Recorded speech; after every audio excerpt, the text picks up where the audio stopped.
Mes bien chers frères et mes bien chères sœurs, nous voilà au commencement. Il y a 100 ans, une révolution s'est effectuée. Il y a 100 ans, tout est encore à recommencer. Avec en vue, numéro 86, novembre-décembre 2017, vers une Nouvelle-Colombie. Et Stone Junction de Jim Dodge. Nous allons bientôt commencer.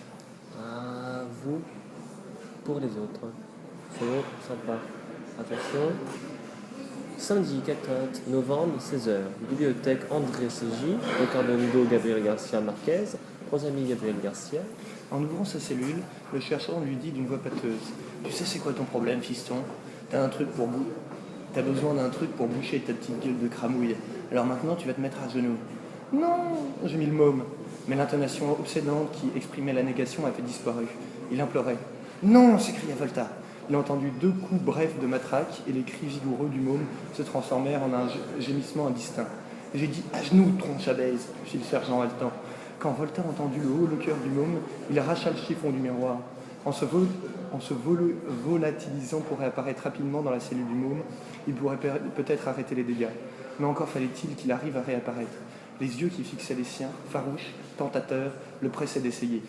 Volta contempla ses yeux pour s'enfoncer dans le miroir. « Non, dit-il. » Et il resta là, à se regarder pleurer, jusqu'à que les sanglants étouffés du môme et la respiration sifflante, courte et fluette du sergent cessent finalement. Il resta face à lui-même lorsque le sergent quitta la cellule en chantonnant, laissant le môme allongé par terre, en train de vomir. Il demeura à observer son propre visage, mortel, hagard, ses larmes, la bave sur son menton. Il resta à tendre l'oreille dans l'interminable silence désespéré, soudain brisé par 3 sons brefs. Un léger crissement des ressorts quand le môme se jeta sur le lit du haut, un haletant étranglé quand le nœud coulant de la ceinture se resserra, le clairement doux étouffé de la nuque qui se brisait. Volta ferma les yeux, se pencha en arrière et rassemblant toute la force qu'il pouvait trouver dans ses nerfs, sa chair et ses os, il hurla « Non !» Et quand il regarda à nouveau dans le miroir, il vit un imposant diamant sphérique, parfait, rayonnant, réel. Il cherchait la lumière au cœur du diamant quand le sergent aboya. « C'est qui l'enculé qui a crié ?» Volta se détourna du miroir et s'avança lentement jusqu'au barreau de la porte de sa cellule. Il entendit la matraque taper doucement contre la jambe du sergent. Le sergent les prévient d'une voix qui n'était plus qu'un murmure froid. « Dernière fois que je pose la question, il m'en doutera foutre. Qui est-ce qui a crié ?» « Moi, répondit Volta. »« Eh bien, avance tes lèvres, branche à chibre, parce que t'es le suivant. »« Non, c'est toi le suivant, lui promit Volta. Le môme vient juste de se pendre. »« Bien, c'est l'élimination naturelle des plus faibles. » Le sergent lança par-dessus son épaule, à l'intention des autres gardiens. « Apportez une serpillière !» Puis il se retourna vers Volta. « Tu dis encore un mot du con et tu crèveras en essayant de t'évader. »« Tu n'as pas compris, dit Volta, en se mettant à rigoler. Je me suis déjà évadé. »« Ouais, je vois bien, pauvre taré. » Volta inspira juste assez pour expliquer. Les apparences sont trompeuses. Sur ce, il succomba à la beauté comique de sa dernière évasion et trouvera la liberté en prison.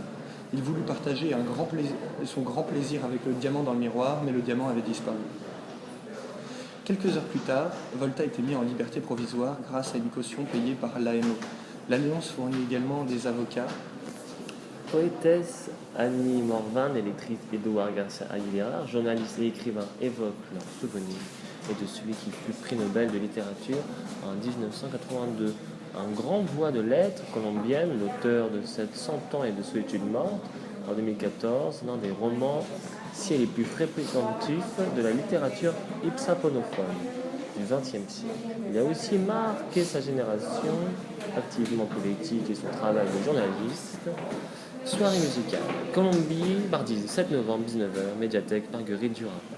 Entre littérature et musique. Soirée musicale et littérature pour ouvrir le cycle vers une nouvelle Colombie et raconter la diversité de la vivacité culturelle de ce pays aux 1000 rythmes, littérature colombienne, une école de l'université écrit Annie Morvan. C'est cette universalité que nous ferons entendre à travers les lectures. Du cabinet Maison, la prestigieuse enseigne Sac, Piag et Flamme. Et les poursuites furent abandonnées à condition que Volta bénéficie de soins psychiatriques. Son psychiatre était le docteur Isaac Langman, membre de l'étoile de l'AMO, qui s'entendit avec son patient pour conclure que le meilleur traitement envisageable consistait en une formation dans les arts du corbeau. Peu après que Volta eut terminé sa formation, le docteur Langman lui proposa de devenir son collaborateur sur le terrain sur la côte pacifique. Volta adora le travail dans la mesure où le collaborateur sur le terrain faisait fonction d'antenne auprès de l'étoile, médiateur, messager, organisateur, débrouilleur et conciliateur itinérant. Chaque jour apportait son lot de têtes nouvelles, de nouveaux lieux et de nouveaux problèmes.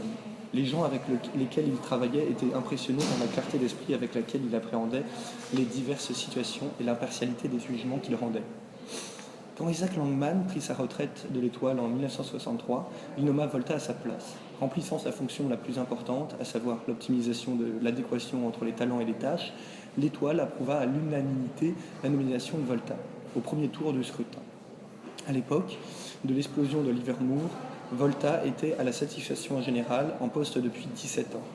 Volta se tenait debout, au pied du lit, quand Daniel, après 9 semaines dans le coma, ouvrit les yeux. Daniel considéra d'un regard tord les chambres d'hôpital, puis, plissant les yeux, fit le point sur Volta. Volta inclina légèrement la tête.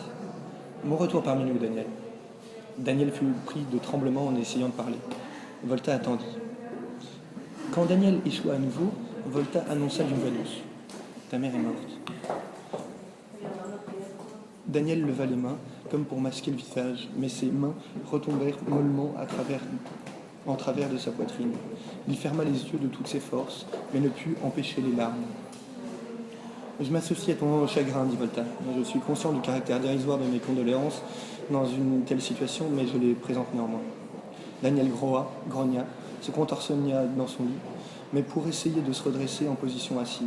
« Je sais que j'enfreins le caractère intime de ton deuil, et j'ai incontestablement franchi le seuil de la sphère privée, poursuit Volta. Mais j'y suis obligé, je le crains. » Daniel opina d'un air distrait, ramena les mains à hauteur du visage, et puis Je vous remercie à tous. Nous avons été accueillis par les personnes qui ont creusé le chemin des escaliers entre nous et vous.